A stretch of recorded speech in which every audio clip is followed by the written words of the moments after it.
UK, when your car reaches 40 years old, like this one, you no longer have to pay vehicle tax, nor do you have to have an MOT every year. But many people don't realise that actually the MOT exemption is separate from the tax exemption, and that actually they're not automatic, you have to do something. Equally, not all vehicles are going to be eligible for it. So in this video, I will take you through the current eligibility rules as I take this 1983 Lotus Esprit through the process of registering it as an historic vehicle.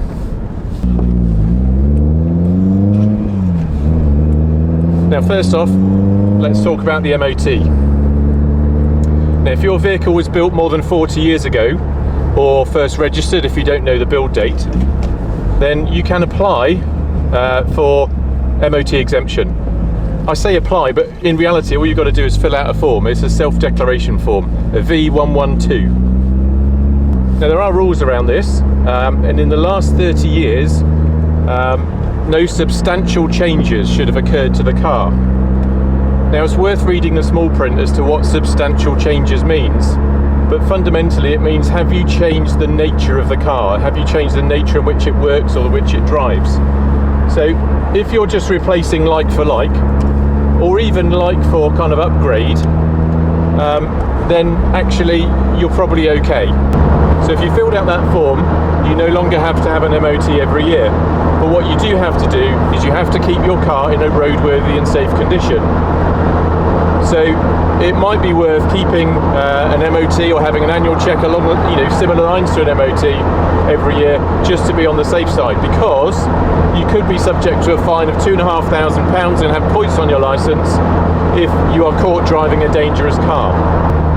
So let's talk about vehicle tax. Well, if your car was built before the 1st of January 1984, or was first registered before the 8th of January 1984, then you can apply for an exemption to not pay any tax from the 1st of April 2024, so this year. So it isn't exactly 40 years and it isn't automatic. If your car was built sort of around February of a given year, you have to wait a good sort of 13-14 months before you can stop paying tax on it. So look at that small print again, check the date on your registration when it was first registered, or if you have the proof of the build date, use that. Now you do still have to tax the car, but you just won't pay anything. So to apply for this exemption, you take your V5C, which has to be in your name, along with the MOT or the exemption form, and an insurance certificate or cover note, along to a post office, and they will send off the V5 to the DVLA, and within about 6 weeks you should get back an updated V5C with your car registered as an historic vehicle, and you should also get a refund for any tax that you've paid that's gone beyond that kind of the 1st of April, beyond the exemption date. Your vehicle won't be eligible for exemption from tax if it's used for hire or reward. So if you hire it out as a classic car, if you use it as part of a business, it will not be eligible for exemption. So there's full guidance on this on the gov.uk website. I'll put some links in the description below.